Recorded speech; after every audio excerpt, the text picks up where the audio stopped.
Assalamualaikum warahmatullahi wabarakatuh.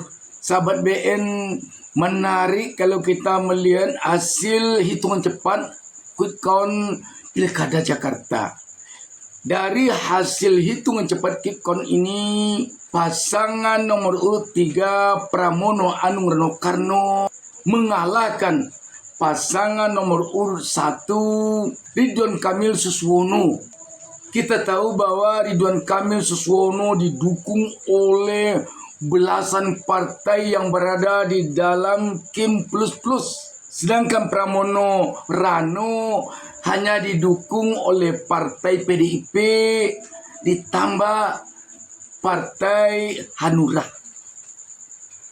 Sahabat BN, kalau itu saja mungkin tidak begitu menarik untuk kita perbincangkan. Yang menarik menjadi perbincangan bagi masyarakat Republik Indonesia sekarang ini adalah Ridwan Kamil Suswono di-endorse atau didukung secara nyata, secara tenterangan oleh Presiden Prabowo yang sedang berkuasa dan mantan Presiden Joko Widodo. Kita melihat kerja-kerja yang dilakukan oleh Presiden Prabowo untuk mengangkat elektabilitas pasangan Ridwan Kamil Suswono bukan main. Di Minggu Tenang malah muncul semacam surat edaran dari Prabowo meminta kepada warga masyarakat Jakarta agar warga masyarakat Jakarta memilih pasangan Ridwan Kamil Suswono. Surat yang ditandatangani langsung oleh Presiden Prabowo itu beredar luas di media sosial, di Instagram, di TikTok, di YouTube, dan di berbagai jalur komunikasi lainnya. Di samping itu, Jokowi sejak lama telah berupaya menyampaikan kepada warga masyarakat Jakarta bahwa dia mendukung pasangan ini. Dia katakan ke media massa, dan juga malah dia tampilkan bagaimana dia menerima RK atau Kang Emil ini di rumahnya di Solo sebagai salah satu bentuk dukungan yang sengaja diperlihatkan oleh Jokowi kepada publik, kepada rakyat Jakarta. Bagaimana dengan Pramono Rano? Kita melihat mantan Presiden Megawati yang juga adalah Ketua Umum PDIP, partai pengusung dan pendukung pasangan ini, tidak tampak dengan jelas, dengan kontras turun ke lapangan, berupaya memperlihatkan kepada masyarakat bahwa dia mendukung pasangan ini. Tidak tampak, tidak seperti yang dilakukan oleh Prabowo dan Jokowi. Yang tampak nyata ke permukaan, ke tengah-tengah publik adalah Anies Baswedan Ahok. Itu yang tampak ke permukaan. Anies pun kelihatannya di akhir-akhir ini baru tampil ke permukaan. Tetapi apa yang terjadi? Pramono Rano mampu menumbangkan Ridwan Kamil Suswono yang didukung oleh banyak sekali partai atau borongan partai dan 2 orang presiden, bahkan kabarnya bukan 2 orang, 3 orang presiden malah. SBY juga kita dengar ikut mendukung. Apa artinya ini sahabat BN? Artinya kalau kita perhatikan rakyat sekelas rakyat Jakarta yang sudah demikian realistis di dalam menentukan pemimpinnya, sudah muak dengan endorse dengan ajakan-ajakan pemimpin maupun mantan pemimpin yang dilihat oleh rakyat seperti ingin selalu berkuasa, seperti ingin selalu turut campur dalam urusan rakyat yang berada di bawahnya. Jadi rakyat bukannya senang tetapi sudah muak. Ini bukti fakta dari kemuakan rakyat, sehingga rakyat tidak mempedulikan surat edaran kah, endorse kah, tidak dipedulikan lagi oleh rakyat. Karena itu ke depan tentu agaknya para pemimpin kita, para tokoh bangsa kita sudah selayaknya mengevaluasi diri.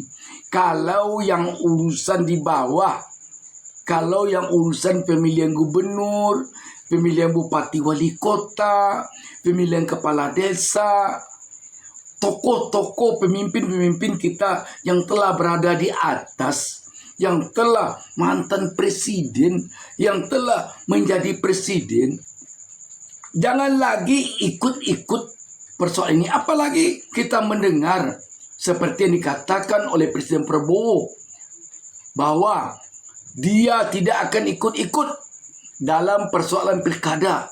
Dia akan menyerahkan kepada junior-junior. Tetapi dalam kenyataannya apa? Di Jawa Tengah dia kampanye melalui rekaman video. Di Jakarta sampai membuat surat edaran.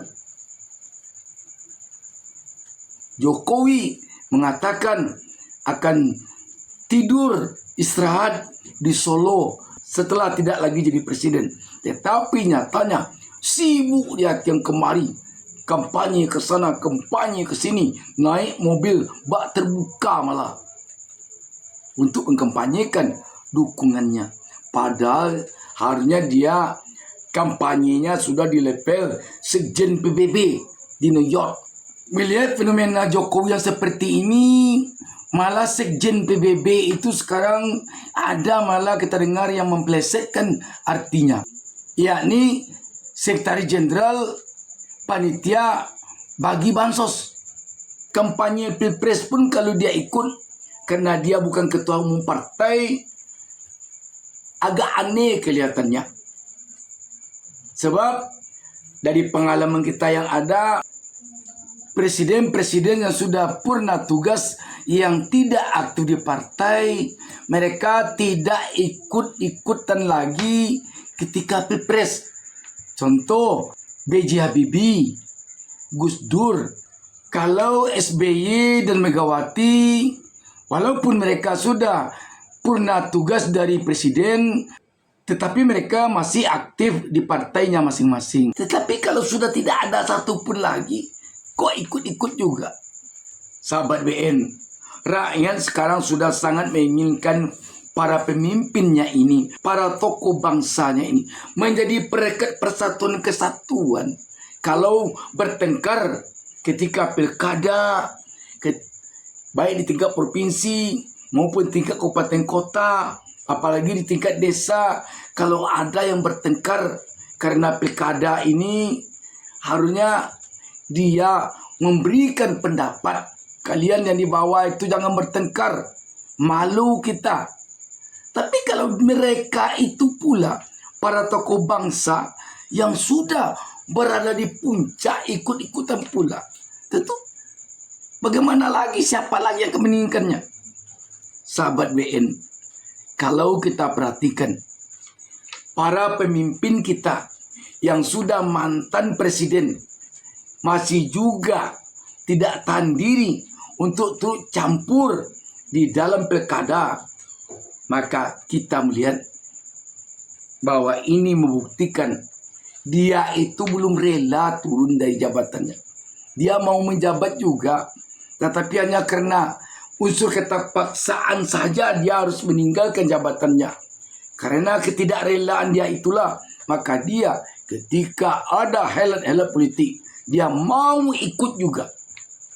Sekali lagi sahabat BN, ini fakta menunjukkan dari hasil sementara pilkada Jakarta ini, bahwa pengaruh Jokowi termasuk juga gezah Presiden Prabowo bisa dikalahkan jika kita berpedoman kepada hasil quick count ini oleh pengaruh Anies Baswedan dan Ahok. warga Jakarta ternyata lebih mendengarkan arahan dari Anies Baswedan dan Ahok ketimbang arahan dari Presiden Prabowo dan mantan Presiden Jokowi.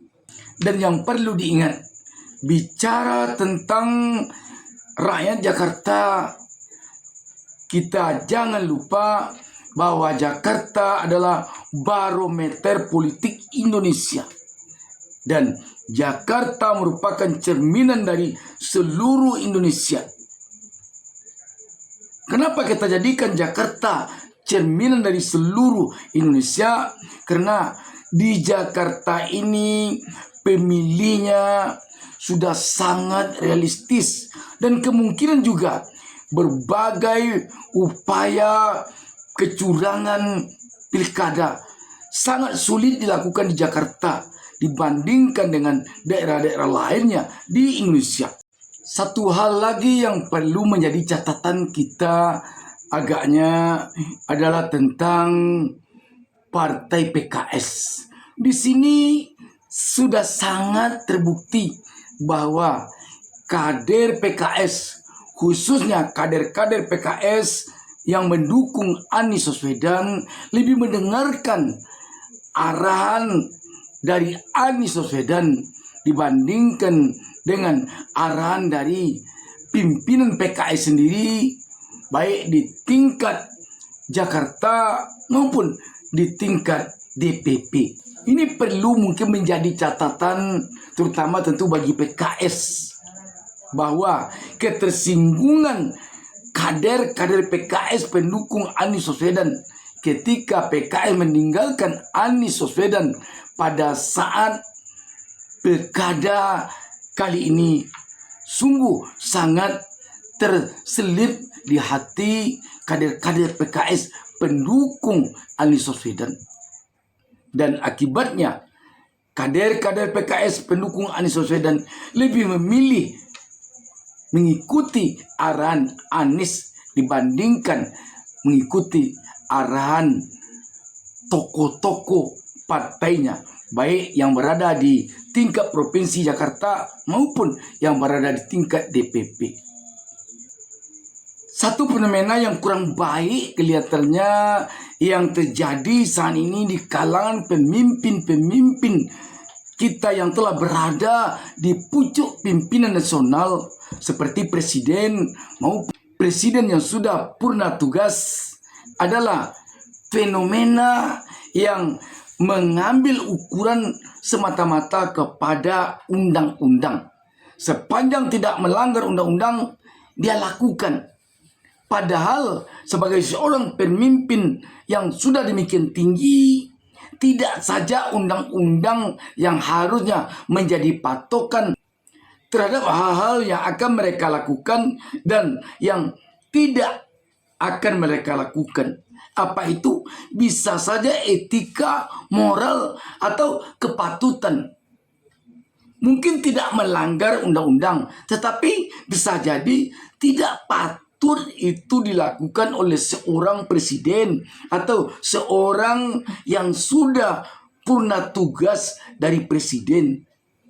Tidak patut, tidak elok. Seharusnya para pemimpin yang sudah berada di level paling tinggi itu, mereka menomorduakan undang-undang, menomorsatukan etika dan moral serta unsur kepatutan ini. Sebab etika dan moral serta kepatutan inilah yang mencerminkan tinggi atau rendahnya jiwa negarawan yang ada pada dirinya. Yang harus diingat, kalau seorang presiden ketika dia berpatokan hanya kepada undang-undang saja, yang akan menerapkan undang-undang itu pastilah pejabat-pejabat yang berada di bawah presiden.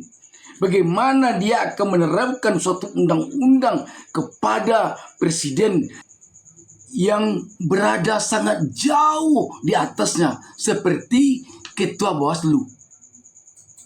Bagaimana seorang ketua Bawaslu akan mengatakan Presiden Prabowo bersalah melanggar peraturan perundang-undangan yang berlaku ketika dia membuat video kampanye untuk satu paslon pilkada Provinsi Jawa Tengah.